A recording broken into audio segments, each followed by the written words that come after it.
With our nation, families, children, and churches failing and hurting in so many ways, could there be a solution in the Bible we've been overlooking for ages? Something that could stop the suicides and double or triple a person's capability, confidence, and productivity in life as well. For years, Brother Winston Menzies has been applying his revelation from the Bible never heard of today. A new concept of character building as a commander in the Army, president of a real estate company, a building company, and pastor.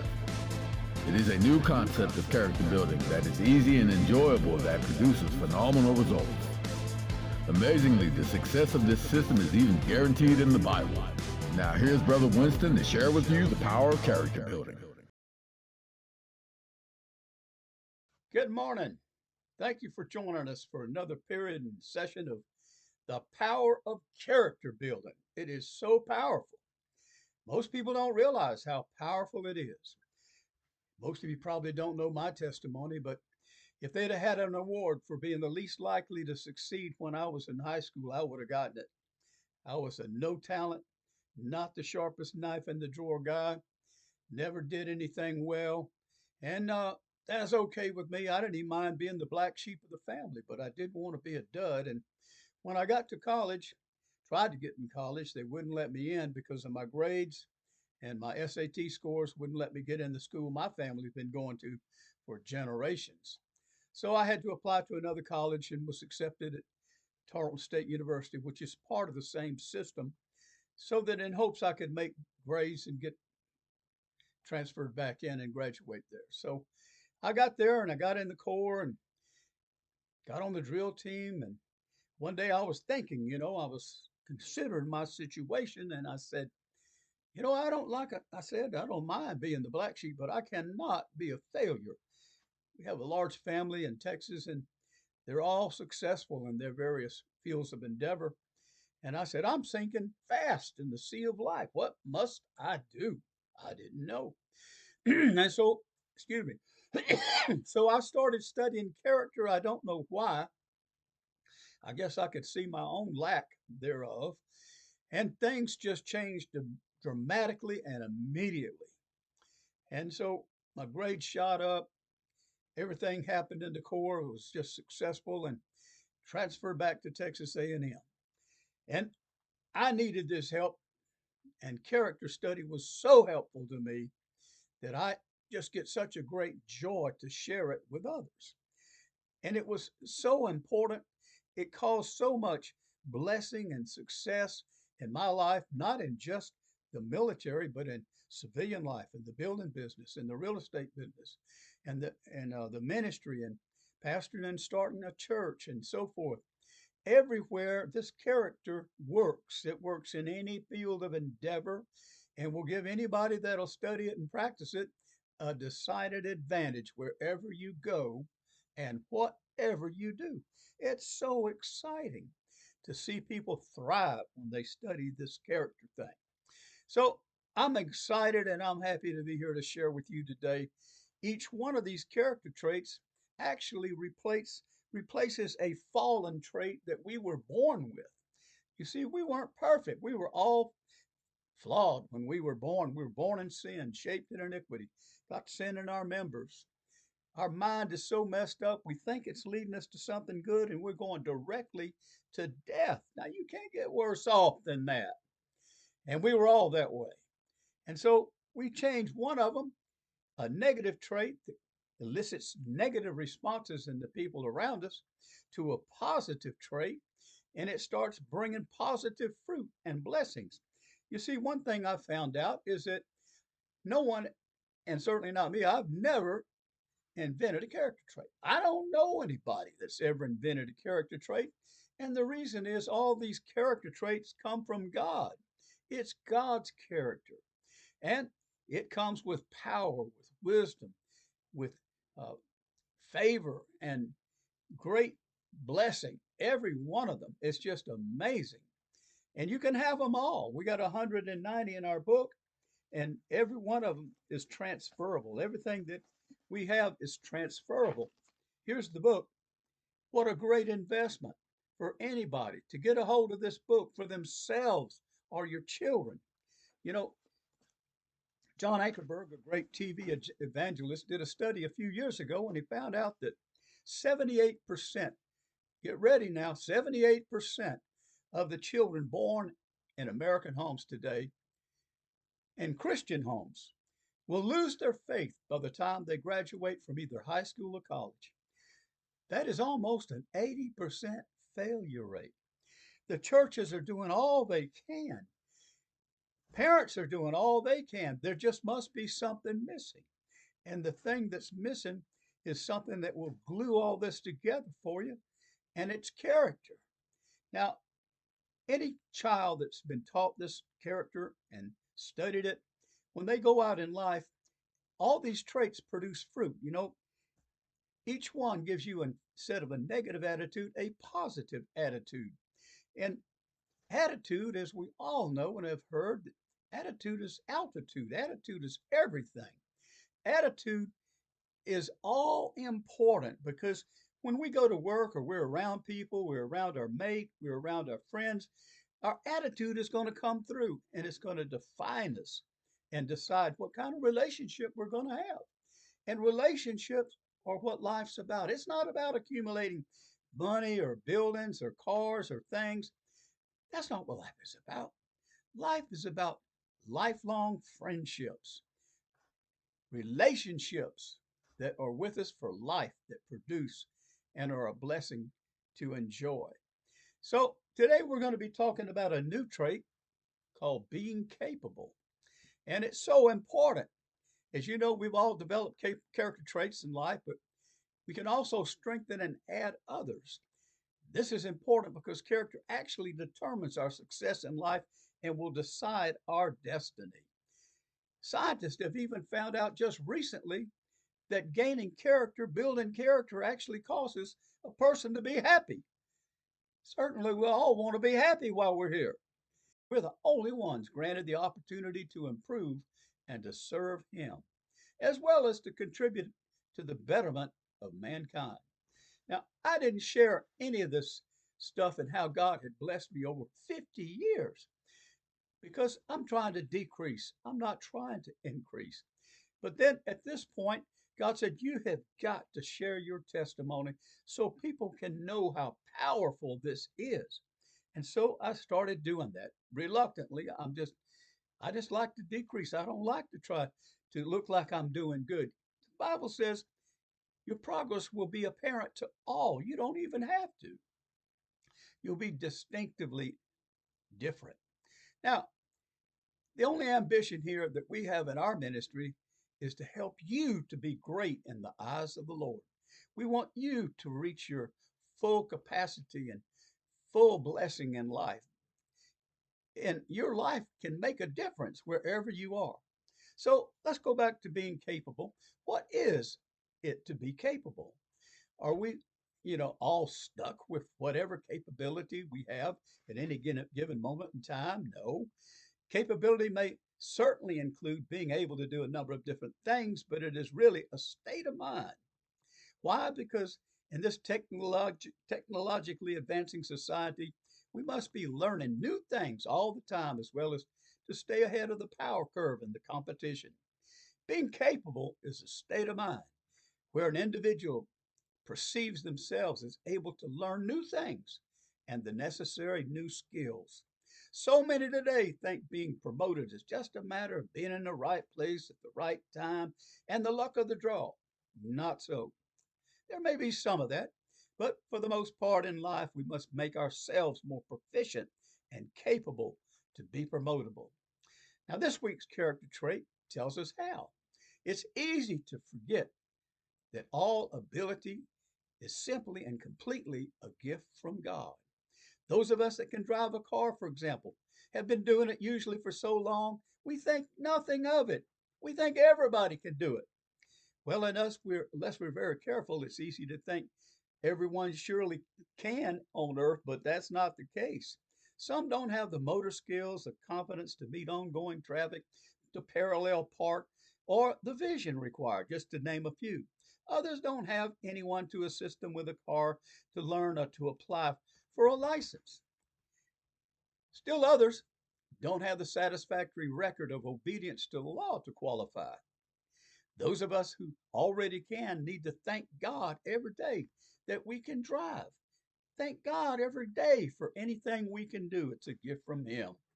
And aside from the fact that we're all born with some natural ability, we should make a concerted effort to become more capable in more and more areas of life. Being proficient in one area builds confidence that we can learn and be proficient in another skill or job requirement. It is also well to remember that as soon as one becomes incompetent in a particular area, their promotability comes to a screeching halt.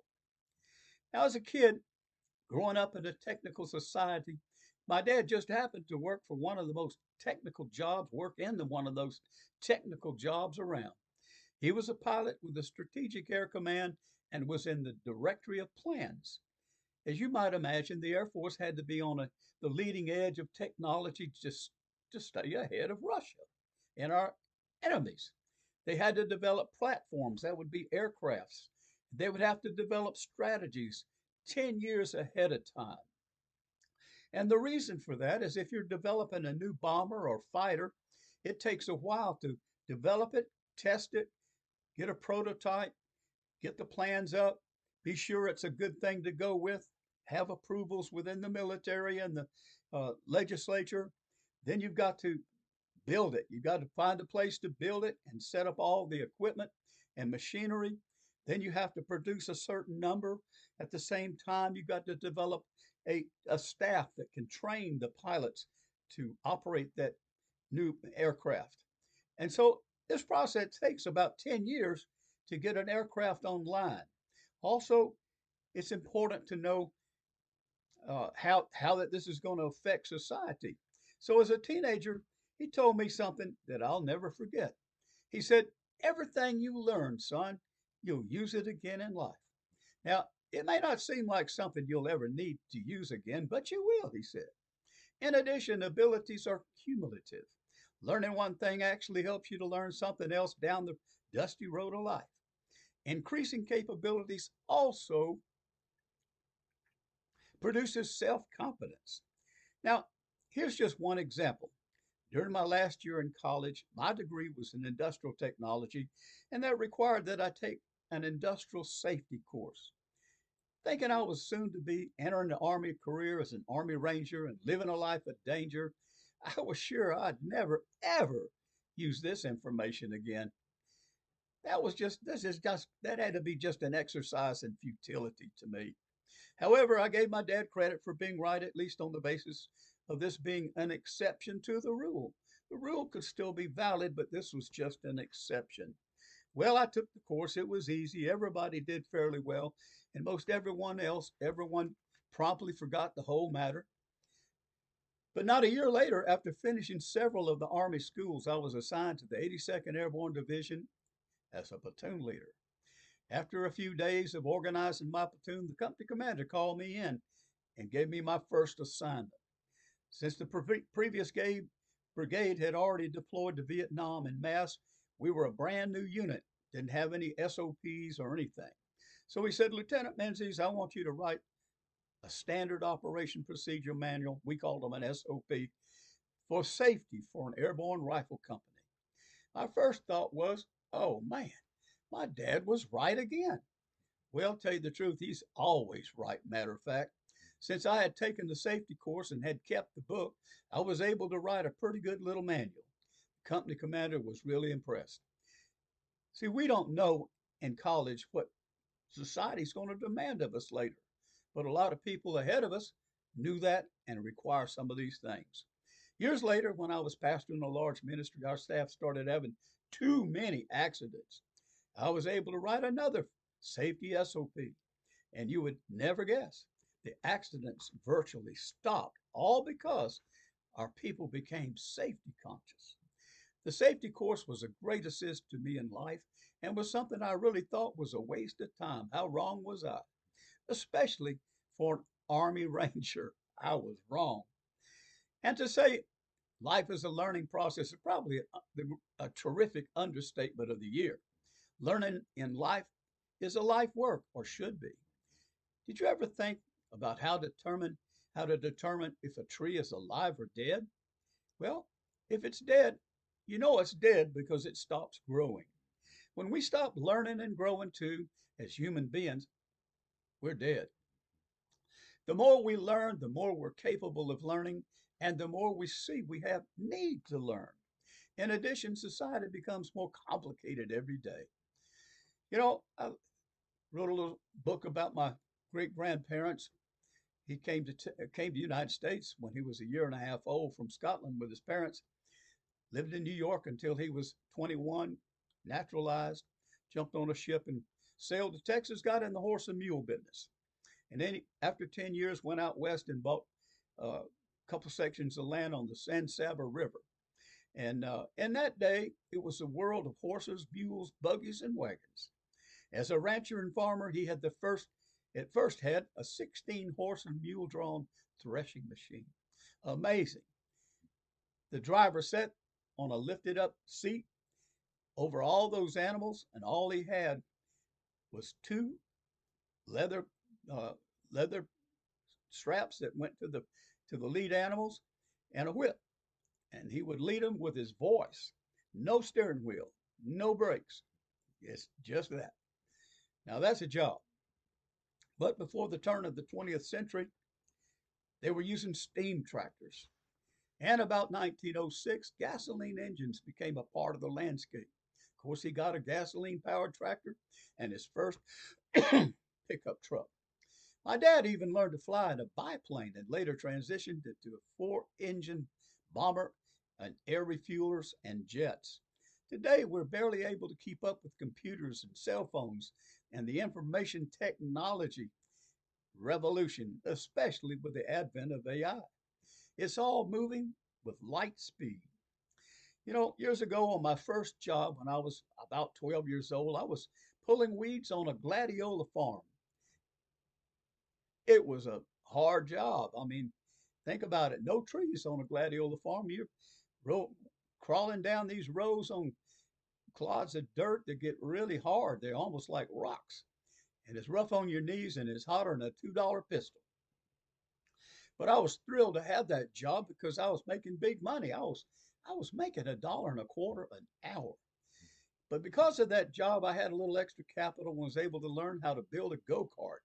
I was able to take a couple of 2x4s and some radio flyer wagon wheels and an old washing machine engine and a bicycle sprocket and chain and was able to build a go-kart. It was such a thrill. That thing would really go.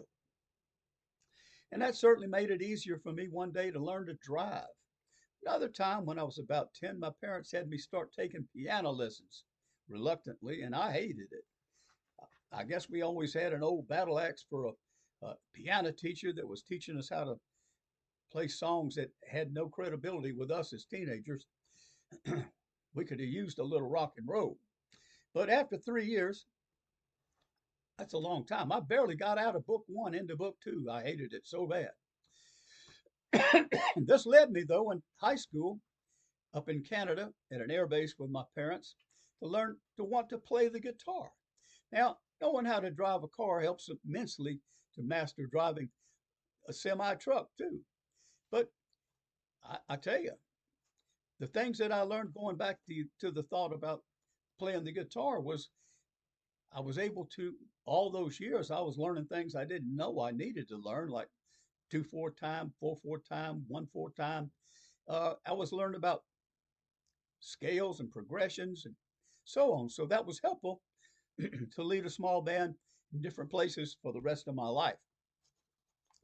But now going back to knowing how to drive a car, excuse me, that helped immediately in learning how to drive a semi truck. I remember as a kid on a construction job there in that air base in Canada one summer, the superintendent needed somebody that could drive a semi tractor trailer rig. Nobody could do it. After a few minutes, I volunteered for the job, and I remember just even climbing up into that huge cab. It was like climbing a small mountain. It was so huge. You know, that transmission had 15 gears and a high and a low range. Somehow I got it going without dropping the transmission, but you can know it was one more learning experience.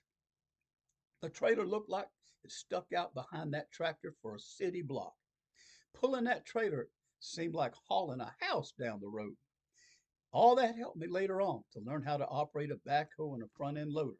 Again, on a construction job in Texas, and the superintendent asked for somebody that could do it. Oh, one could. This is going to happen to you everywhere you go in life, just about it. So I volunteered for the job. That thing had more levers than anything I'd ever seen in my life, and there was nobody to show me how to operate the first one. It was all trial and error, heavy on the error part. And later on, you need to realize that you don't need to be afraid to make mistakes. Everybody does. I tell all of my employees everywhere I've ever worked that if I don't ever catch you making some mistakes, I'm going to fire you. Because if you never make any mistakes, that's because you're not doing anything. Making mistakes for my employees usually turns out to be a pretty happy occasion. They let me know that they did this wrong or that wrong, and then we can together enjoy working on fixing the problem with no condemnation.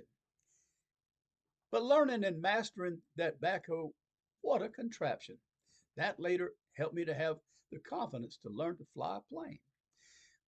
Wherever you are, whatever team you're on in life, situations will always arise that no one on the team knows how to handle or has any experience with. Always be willing to take the plunge, stand up and be a volunteer. Being capable starts with being willing to stretch, to leave your comfort zone, and be willing to make a few mistakes. It's an opportunity to learn and advance. Try it, you'll like it. Remember, can't never could do nothing. Give it all you got. Give it 110%. Whatever it is, it's going to yield to you soon enough. No matter what you're learning, people always will give you time to become proficient before they start judging your performance and efficiency. Besides, you get a lot of points in life just for the boldness of stepping up to the plate. Now, for a person to really succeed in life, they must love to learn. They must use the things that they've already learned in other areas to apply themselves to learn the new things, grasp new concepts, new ways of doing things in other areas. Always be open to new ideas and new ways of doing things. Why? Because the world is constantly changing with ever increasing speed. And the world is forever looking for people who are capable of handling this changing environment and keeping their company ahead of the competition. Think about it. When the board of directors is searching for a new company president, they aren't looking for someone, excuse me, who can manage the company in its present configuration and situation. They're looking for someone capable of leading the company in a quickly changing future. The environment, competition, technology, labor requirements, and new inventions are coming fast and furious. They're looking for an innovator, able to make hard decisions and roll with the market.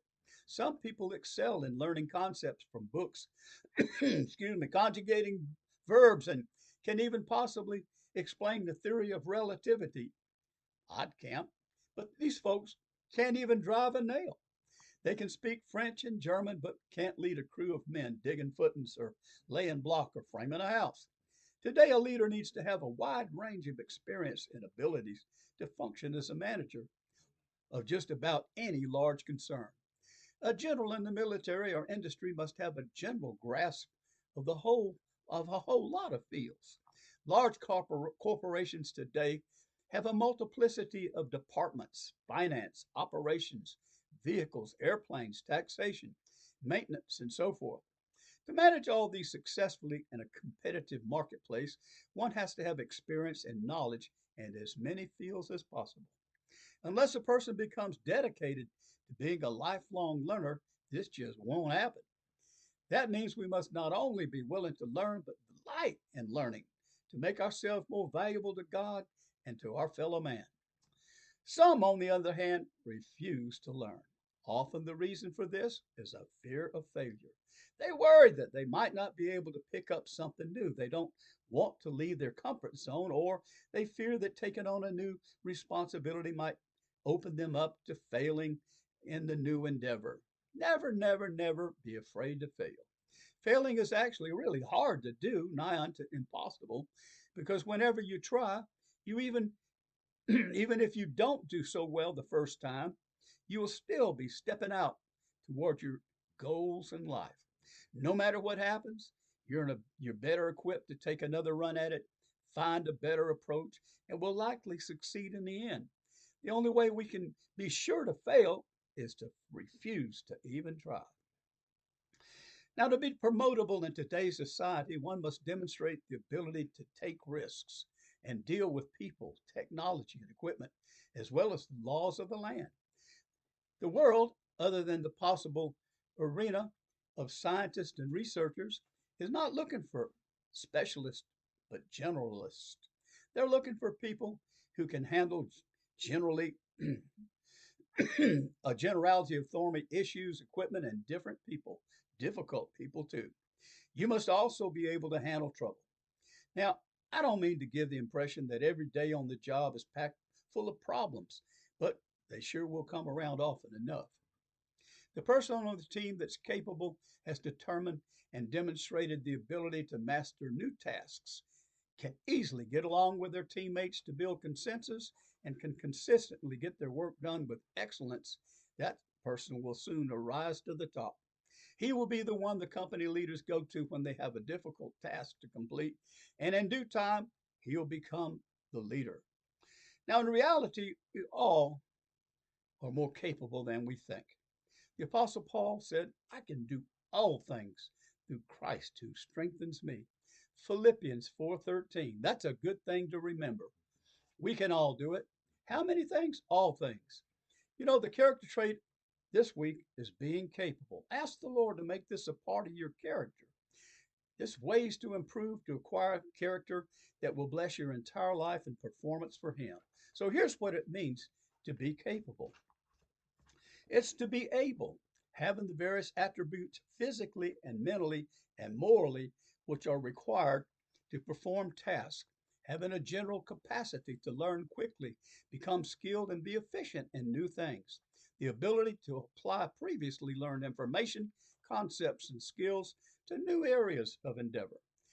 A person that's able over time to master the multiplicity of tasks, skills, and disciplines to become a more productive servant and the highest be promotable to the highest level. Well, I want to thank you for coming by today. We're having a little fun learning how to be more effective for God. Amen. Thanks for watching The Power of Character Building. And remember, character makes a winner. Friends, we are totally supported by our partners and so appreciate your help. You can donate with the credit card at creativeministries.us or pick up a book at winstonmenzies.com. Thanks for your support, and may God bless you 100-fold.